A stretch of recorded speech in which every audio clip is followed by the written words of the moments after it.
Mon nom est Ange Josaphat et nous sommes à la prière Anakazu du Mahdi. Anakazu signifie contraint, obligé, forcé. Suivons ces témoignages et on se retrouve. Coucou, bonsoir papa. Moi c'est Diomandé. Tout à l'heure, je vous suis actuellement en direct sur Facebook. Et franchement, j'avais une douleur au niveau du genou. Ça fait vraiment un bon moment. Et tout à l'heure, vous avez dit de poser la main là où on a mal. Au début, j'ai posé la main sur ma poitrine, et mon cœur et puis mon ventre. Car mes muscles sont coupés, ça ne vient pas. Et puis là, mon genou avait commencé à bouillir. Actuellement, là, je peux plier mon genou, tout ça, je fais des va-et-vient avec. La douleur du genou a disparu, franchement, ça va. Et je crois et je prie que jusqu'à demain matin, quand je me réveille, sans que mes muscles vont descendre. Par la grâce de Dieu. Alléluia, gloire à Dieu.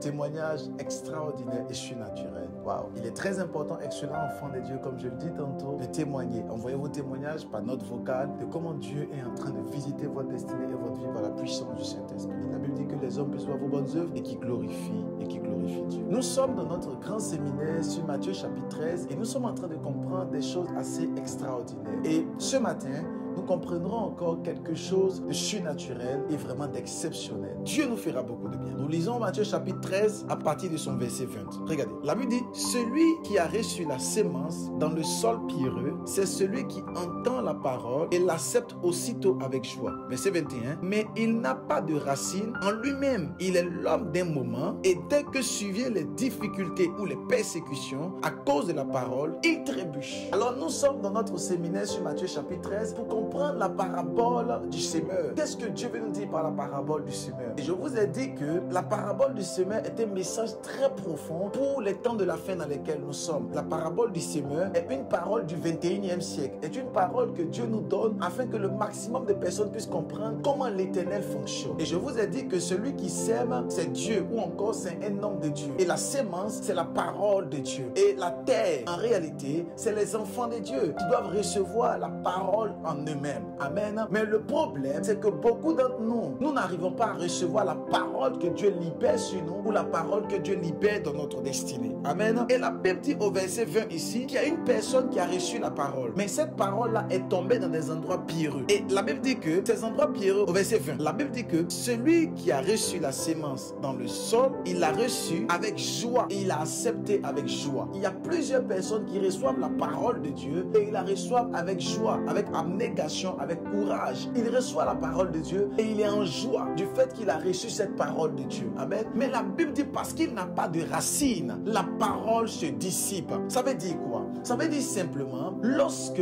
il reçoit la parole de Dieu, il est en joie, il est heureux, il est content. Mais le fait qu'il n'a pas de racine, le fait qu'il n'a pas d'endroit profond, cela fait en sorte qu'il n'arrive pas à éclore et il n'arrive pas à produire du fruit. Beaucoup de personnes au 21e siècle, beaucoup d'enfants de Dieu reçoivent la parole de Dieu. Mais à cause des soucis de ce monde, parce qu'ils n'ont pas de racine, ils trébuchent. Le verset 21 dit, mais il n'a pas de racine en lui-même. Il est l'homme d'un moment et dès qu'il survient les difficultés ou la persécution à cause de la parole, il trébuche. Vous voyez, beaucoup d'enfants de Dieu, lorsqu'ils reçoivent la parole de Dieu, ils sont en joie, ils sont contents, ils sont heureux parce qu'ils ont reçu la parole de Dieu. Mais le problème, c'est qu'ils n'ont pas assez de racines, ils n'ont pas de profondeur. Cela signifie qu'ils sont tellement attachés aux choses qui fait en sorte que lorsque la persécution arrive, lorsqu'on commence à parler un peu mal de son pasteur, lorsqu'on parle un peu de l'église, lorsqu'on parle des personnes qui entourent, la Bible dit ils trébuchent à cause des difficultés. Vous voyez, il y a des personnes comme cela. Dès qu'une difficulté survient, je quitte l'église. Dès qu'une difficulté arrive, je pars. Dès qu'une difficulté arrive, non, j'ai un problème.